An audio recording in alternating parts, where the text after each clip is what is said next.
Hey guys, welcome to another video on my channel, and in today's video we are going to be taking a look at some test server footage from the iOS test server version 2.9. If you happen to be on Android, I've been reading a lot of the comments and you guys have been saying you did not get your email invite. I think what may have happened was the developers may have run into technical issues on their end on the Android test server, so they decided to shut it down. Sometimes that does happen. Sometimes Android gets a test server and iOS doesn't. It's just the way that it works. I think it has to do with the whole approval process and just checking things before the weekend, because that's generally when they do run test servers. But anyways, getting back to this video, I've included two games where I ran different builds using the heavy machine gun prototype or heavy Molot prototype. I ran it on a Fury, a Natasha, Carnage, Lancelot, and a Leo, just to give you guys an idea of how the weapon performs on those bots. A couple of things that I did notice when compared to last weekend's test server, because last weekend's test server the weapon didn't really feel like a heavy weapon. This weekend is quite different.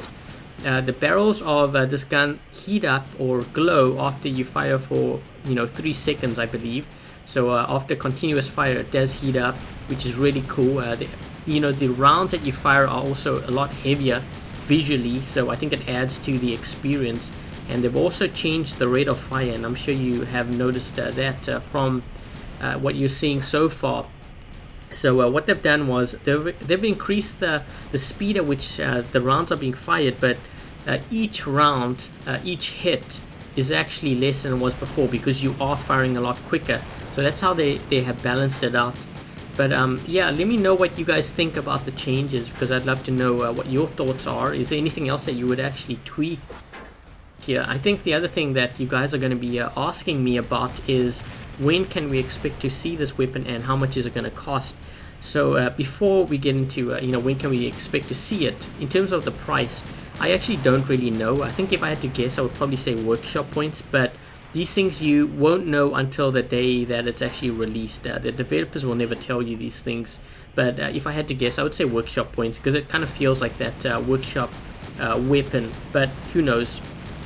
As for when can we expect to see it, I think this weapon will probably be released within the next month. There's not a lot that needs to really be tested on this weapon. We've now got to the point where the weapon has been rendered, it has skins on it. We are testing the visual effects and then the damage output. Those things are really minor in comparison to other weapons which we have tested before. So if I had to guess, I would say within the next month. But anyways, I hope that answers your questions, and as always, if you like this video, make sure to give it a thumbs up. If you haven't yet subscribed, please do subscribe, and also make sure to follow me on Facebook, Instagram, and Twitter. Until the next video, I'll catch you guys later.